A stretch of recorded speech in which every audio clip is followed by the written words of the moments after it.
Hi again everybody, welcome back again di Bitcoin Update. Happy Friday buat teman-teman sekalian. So kita bakal langsung aja ke update untuk price action. Terus di previous video saya udah lihat feedback dari teman-teman. Thank you so much guys yang udah kasih feedback. Ya, kita akan adakan untuk live streaming antara Sabtu atau Minggu. Probably di hari Minggu ya. Mungkin malam karena yang request juga kebanyakan bilangnya malam teman-teman.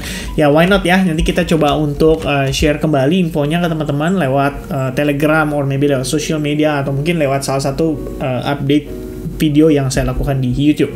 Oke, so everyone, kita ngelihat Bitcoin time frame daily close candle-nya sebenarnya menunjukkan indikasi yang kurang begitu baik karena kemarin banget sebetulnya kalau teman-teman aware dengan exponential moving average 21 sekaligus ya, di sini kita ngelihat sebagai dynamic support yang sebelumnya membantu Bitcoin untuk tetap dalam keadaan bullish.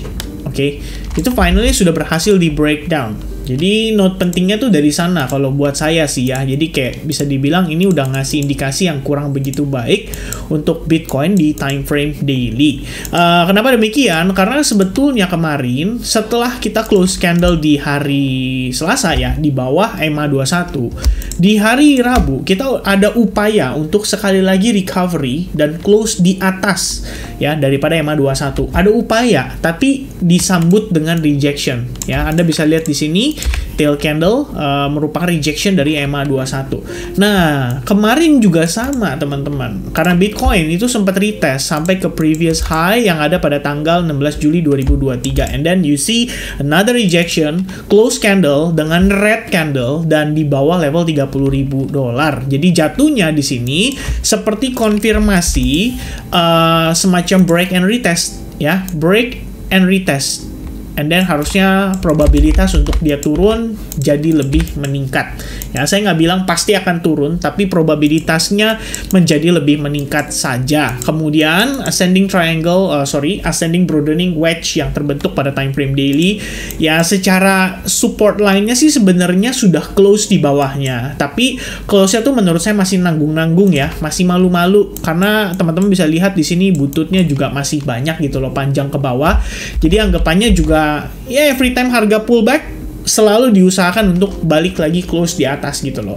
Jadi ada yang nahanin nih sejauh ini gitu ya. Nah, cuman melihat dari time frame daily seperti ini, saya pikir probabilitas kita untuk melihat Bitcoin ya memasuki fase koreksi lebih jauh, major terutama time frame daily itu jadi lebih besar dan ada di kisaran 28.500 itu masih menjadi key support level untuk kita perhatikan pada pergerakan Bitcoin berikutnya.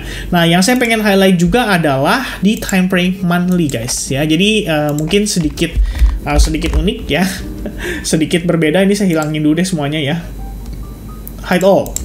Oke, so guys, yang penting di time frame monthly di sini Bitcoin tuh nggak boleh close ya di bawah $27.200. Lewat dikit nggak masalah, tapi sebisa mungkin Bitcoin harus mempertahankan momentumnya untuk tetap di atas level $29.167. Ini monthly ya, kita bicara monthly. Berarti ya sekitar 1 mingguan lagi gitu teman-teman sekalian. Kalau misalkan Bitcoin cuman ya kayak gini aja ya, sekedar hanya membentuk pin bar kayak butut ke atas gitu loh, ini mungkin lebih kepada kita anggapnya seperti bagian dari koreksi. Tapi kalau misalkan dia balik turun sampai ke 28.500 bahkan lebih rendah lagi 27.200 dan close di dekat-dekat level itu pada time frame monthly, ini menjadi indikasi yang amat sangat kurang baik untuk Bitcoin. Dan artinya teman-teman, seperti yang kita pernah bahas sebelumnya, pre-halving itu biasanya diiringi juga dengan satu kali dip ya, dip yang amat sangat agresif dan itu berdasarkan histori. Jadi bukan kita ngomongin soal apa namanya istilahnya final dip ini tuh bukan ngomongin soal market dump sampai ke mungkin 20.000, 22.000 gitu ya.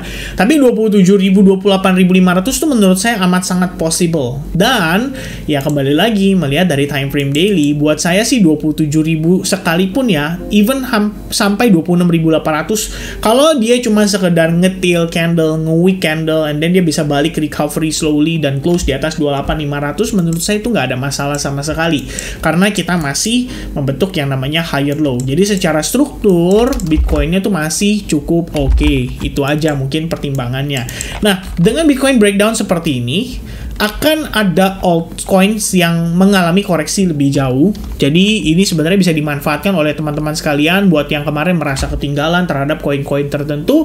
Anda bisa review kembali koinnya dan coba untuk lihat kira-kira probabilitas yang paling tinggi untuk dia tertahan di suatu level support itu ada di level berapa. Dan kalian mungkin bisa mulai mengatur planning lagi, kira-kira kalian mau di CA kah, atau kalian mau buy kembali pada futures account-nya atau gimana, yaitu kembali lagi ke masing-masing gitu ya. Tapi selama secara struktur di sini nantinya kita lihat di time frame 4 jam ya, secara struktur nantinya menunjukkan masih bearish, maka teman-teman harus antisipasi karena altcoins juga big possibility-nya akan ikut tertekan. Oke? Nah, teman-teman sekalian, kemarin seperti yang saya bahas pada saat BNB update tadi malam, Nasdaq dan S&P 500 menjadi salah satu leadingnya ya daripada koreksi yang terjadi pada market crypto juga. Jadi Anda bisa lihat di sini we have some kind of ascending channel, the breakdown, berarti even Nasdaq pun mungkin akan memasuki fase koreksinya, dan ini korelasinya kan positif dengan crypto. Kalau misalnya Nasdaq pun masih bisa turun sekitar 1-2%, ya berarti jangan heran ya ngelihat Bitcoin mungkin turunnya bisa lebih jauh dari itu loh. Karena kenapa? Karena kalau kita mengacu pada kondisi di area ini ya, ini tuh clear banget ya, udah kayak jalan tol guys ya, nggak ada hambatan, nggak ada support resistance. Jadi anggapannya kalau Bitcoin memang breakdown dari support yang sangat penting saat ini, yaitu di kisaran 29.750, hal tersebut bisa banget ya menyebabkan Bitcoin mengalami koreksi yang lumayan maybe impulsif ya. Dan di sini bisa jadi ke-trigger juga oleh ya seperti yang kita bahas kemarin atau beberapa hari lalu di video sebelumnya, liquidation levels ya. Jadi liquidation levels yang ada pada Bitcoin ya big possibility-nya bisa dites, bukan dites ya, ibaratnya di sweep dulu sama para players ya, atau bigger players atau whales.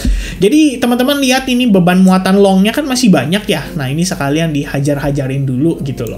Supaya nanti setelah clear mereka cukup bisa mendapatkan order kembali. Bayangin teman-teman, kalau misalkan Anda buy terus Anda close-nya tuh dengan apa? Dengan cara dijual kan ke market. Nah, ketika dijual ke market itu bisa menimbulkan banyak order selling yang aktif dan bisa nge-trigger juga untuk bigger players akhirnya ya bisa collect order lagi mereka dari harga yang lebih rendah. Jadi saya rasa dengan progres yang terjadi kemarin, Bitcoin once again ya mengalami rebound yang sebetulnya relatif korektif seperti ini. Dia cenderung membentuk ascending channel walaupun dia udah berhasil break nih, padahal ya terhadap trendline dia juga sudah berhasil break terhadap resistance, tapi ternyata kenaikannya hanya terbatas sampai di previous high saja. Habis itu langsung kena reject, turunnya impulsif dan signifikan, bahkan breakdown dari si ascending channel ini. Dan after breakdown, kita bisa lihat hari ini pun naiknya korektif ya. Kalaupun naiknya korektif seperti ini berarti kenaikan bisa saja sifatnya terbatas dan hanya untuk mencari possibility order lebih banyak supaya bisa di-dropkan kembali. Oke, jadi sejauh ini yang saya lihat pada Bitcoin tidak lain dan tidak bukan adalah possibility untuk another drop, but that drop is gonna be very helpful buat kita yang berencana untuk tetap melakukan akumulasi ya. Kembali lagi, exponential moving average 21 juga memegang peranan penting di sini. Jadi kita tinggal perhatikan saja. Selama Bitcoin belum reclaim EMA 21 pada time frame daily, saya rasa tekanan sellers masih bisa berlanjut. So be safe everybody. Find your opportunity through short setup. Mungkin untuk beberapa coin yang kalian rencananya mau short. Personally, saya ada lagi pantau Aptos ya. Aptos juga kelihatannya cukup menarik di sini. Lebih kurangnya kita udah break terhadap previous support. So tinggal dilihat aja nanti apakah bisa ada opportunity dan di follow up dengan baik oleh para bigger players. Alright. So I think that's it everyone. Thank you very much guys udah nonton video ini. Mudah-mudahan video ini bisa bermanfaat, bisa memberikan tambahan referensi analisis, dan ya sampai ketemu lagi di update berikutnya untuk altcoins. Nanti saya akan cek kembali dari previous comment, dan di live streaming nanti di akhir pekan kita akan banyak review ya untuk altcoins. Mungkin kita bisa cari peluang untuk buy, bukan peluang lah, lebih tepatnya area yang cukup oke lah, berpeluang untuk kita melakukan akumulasi terhadap spot account kembali. Oke, so I think that's it everyone. God bless everyone. Have a nice Friday and have a nice weekend. See you guys again soon. Cheers and goodbye guys.